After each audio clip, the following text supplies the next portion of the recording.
5 o'clock, Labor Day. That's 6 hours. I was out looking at another bike today, and I'm going to change the oil. So, got my oil filter,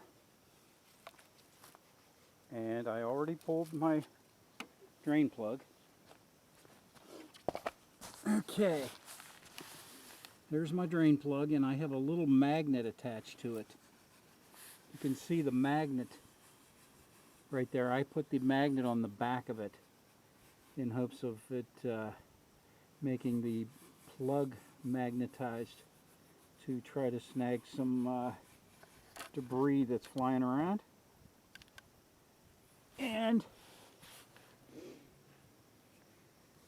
there's the drain plug. You can see my oil is not that dirty. Now I'm going to let this drain for hours. And there's the oil filter, very easy to access.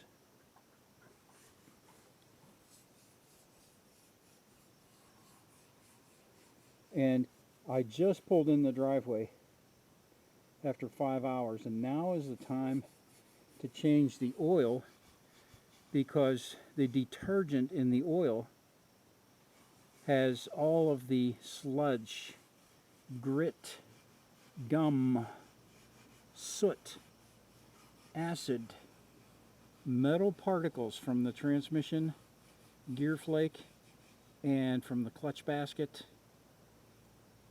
and corrosion, all suspended in the detergent of the oil. And that's when you want to change your oil. You don't want to let that stuff settle out and to the bottom in the little nooks and crannies in the engine, on the bottom in the oil pan area, and get stuck in that sludge again.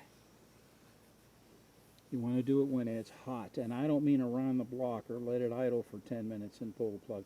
I mean all day, at least an hour ride. That way that stuff will come out.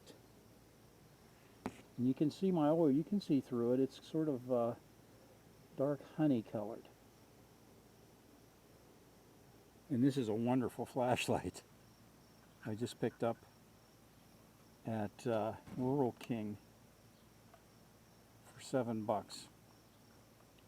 Very good flashlight. It's a floodlight, not a concentrated beam. And while I'm down here, I'll have a look around. And my dog is going into his coughing spree. Stop it, Chuckle. And anything else I wanted to take care of today?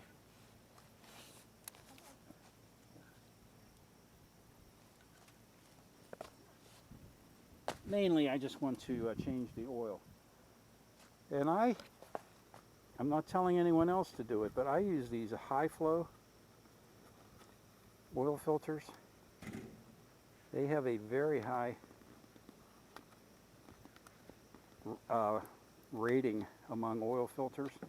And here's one thing I like about them. I can get this open left-handed. They come with the rubber gasket, neoprene gasket, already lubricated and covered with plastic. Alright, so what I'll do whenever I'm done draining and refill the engine, I will fill this oil filter all the way up with fresh motor oil. And the oil I use is Yamaha or Honda 10W30 or 10W40 motorcycle oil, not car oil. Alright, let's see what kind of oil I got.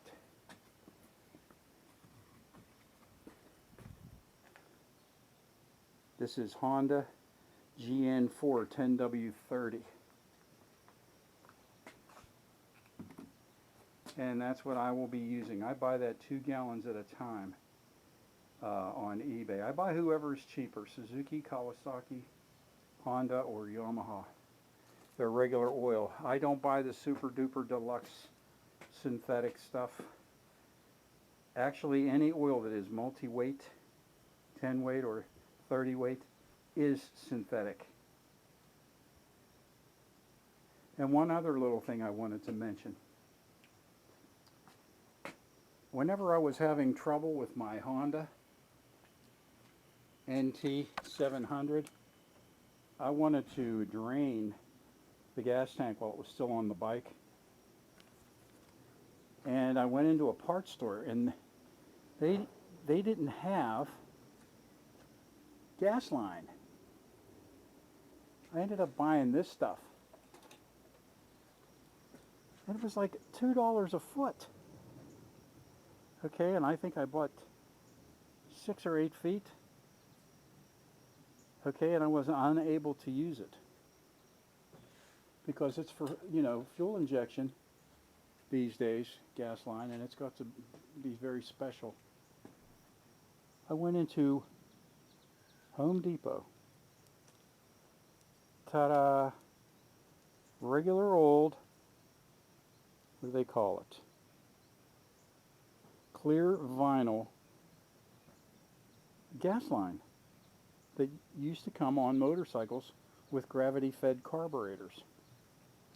And this 10-foot roll was $4.50, and they have it in the plumbing section in different outside and inside diameters. And it's anywhere from in 10-foot rolls. So when you need gas line, go to Home Depot.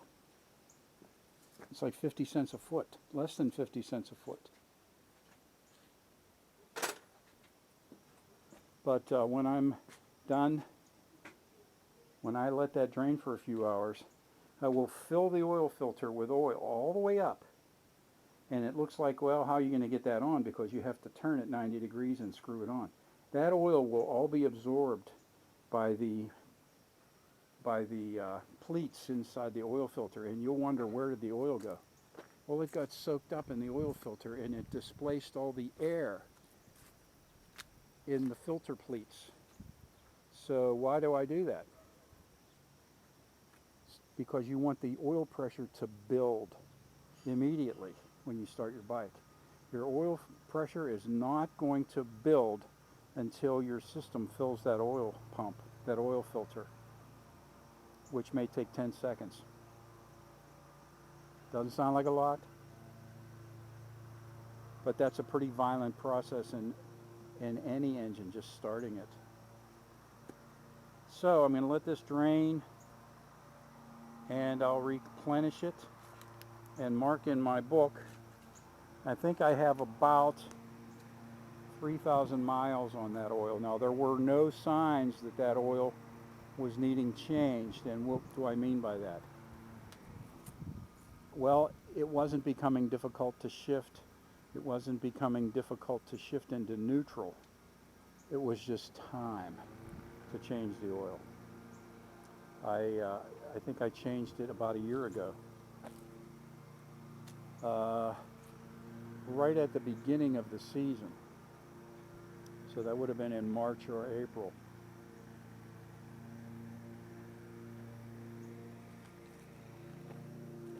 Anyway, that's going to be the oil change.